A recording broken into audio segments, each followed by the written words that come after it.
Howdy friends, and welcome to The Average J.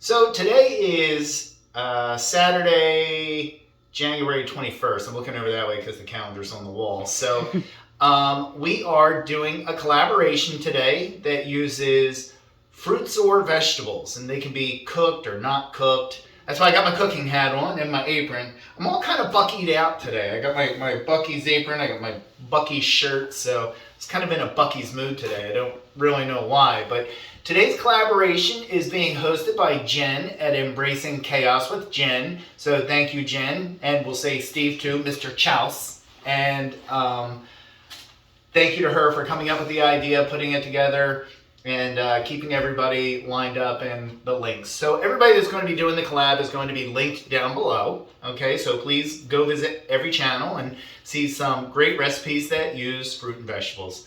So for me today, I am making a very simple recipe, and I say literally a child could make because my kids when they were younger were able to make this. So not for nothing, you can see how old the recipe is. It's on like a handwritten piece of paper that has seen way better days. So the other day, Michelle took this recipe out and took a picture of it and sent it to our daughter, Brittany, who is living in Louisiana. So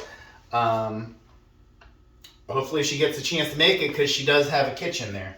So let me go ahead and show you the ingredients. One quick correction before I show you the ingredients. Michelle just notified me that the recipe actually came from our daughter Stephanie, and that's her little kiddish handwriting. So Stephanie was the one that found the recipe and gave it to us. The ingredients are very simple. So we have 3 bananas. You can use 2 if they're really big bananas, but these are just medium-sized bananas. You want them to be very ripe. You want them not rotten, but you can see they're brown, but they're not black. So these are going to mush up perfectly. So I have 1.5 cups of all-purpose flour that I sifted, 1 large egg, and of course this is from my chickens. So that 1 egg right now, today's prices are probably what? That'd probably be like a $7 egg. So 3/4 cup of granulated sugar, 1 teaspoon of baking soda, a pinch of salt, 1 teaspoon of vanilla, and 3/4 cup of melted butter.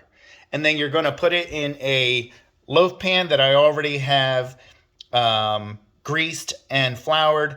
I didn't feel like going with like cooking spread today. I felt like going old school. So I actually went with the shortening of flour. And then let me show you how this all gets put together. Okay, so what I did was I preheated the oven to 350 degrees. And I'm just going to take my bananas and get that peel off. And as you can see, like I said earlier, you know, they're ripe, but they're not rotten. See how nice the banana itself looks? So I'm going to get these bananas in here, and then I'll show you what I do with them. Okay, so now that we have our bananas all peeled, our 3 bananas, all I'm doing is taking a fork and mushing them up. What I don't want to do is liquefy them, okay? I'm mushing them, but I don't want to get them to the point where it's just banana goo. So that's why you don't want to have rotten bananas, because if you have rotten bananas, you're going to make it into liquid. All you're trying to do is make it like a paste.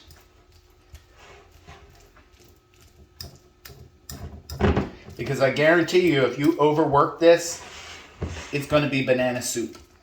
And that is not what you want.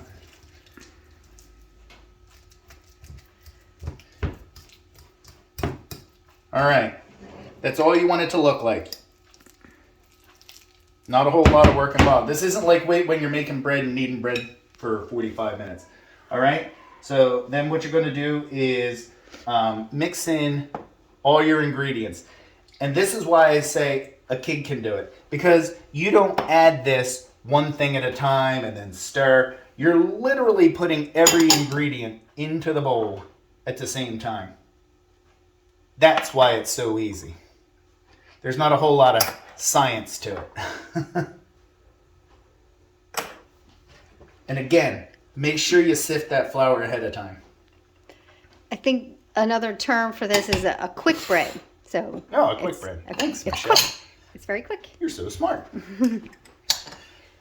And the magical expensive egg. I love how nice and thick those shells on backyard eggs are. All right. And then all I'm going to do is I'm going to mix this together, and I'll show you what it looks like once I'm done mixing. Our mix is made, and all I'm going to do is put this right into our greased and floured loaf pan. Now, I'm not adding nuts to this. If you were to add nuts to it, you can add like a half a cup of walnuts. I'm not going to do that because I am going to be taking this tomorrow to our church every morning or every Sunday morning before Sunday school. They have breakfast. So that is why I'm going to take this for breakfast tomorrow. And sometimes people don't, like nuts or want nuts, or they have gluten problems or whatever. So this is not gluten friendly because it does have flour in it. But allergies, I think you meant to say. Allergies, yeah. So I just wanted to leave it as plain as I could. So what I'm going to do is put this in the oven, and per the instructions, I am going to bake for 50 minutes to an hour. Okay, so what I'm going to do is I'm going to check it at about 45 minutes and do the old toothpick method. Put it in. It's not going to come out clean, but it should come out semi-clean because it's going to continue once it comes out of the oven as it's cooling to cook a little bit. So I'm just going to put this in the oven and we'll check it in 45. It has been 50 minutes. I checked it at 45 and left it in for an additional 5 minutes. And I pulled it out, put in a toothpick, and it came out actually clean. So the banana bread is done. I'm going to let it cool in the pan for probably about 30 minutes. Then we're going to pull it out, and that's when you would cut it up. But we're not going to do that today. That's going to do it for today. I am not going to cut it today, and I'm not going to take a bite of it today. But I promise you, the next video that I do, you'll have to look at it. The next video, I'll take a bite of it at the church and let you know how it is. I know how it tastes because we make this probably 5-6 times a year. It's like one of our favorites. So, like I said, we're going to take this for breakfast tomorrow to the church. But I will make sure in the next video that I take a bite because people don't like it when you don't eat your own food on a video. So I will do it on the next one. But I wanted to make sure that I got it made, taught you how it's made. Like I said, my kids used to make it, so even a child can do it. So that means I can do it. But thank you very much for watching. And I want to say again, thank you to Jen over at Embracing Chaos with Jenn for hosting the collab for the month of January. And we'll see you in the next video. Like, subscribe. Bye.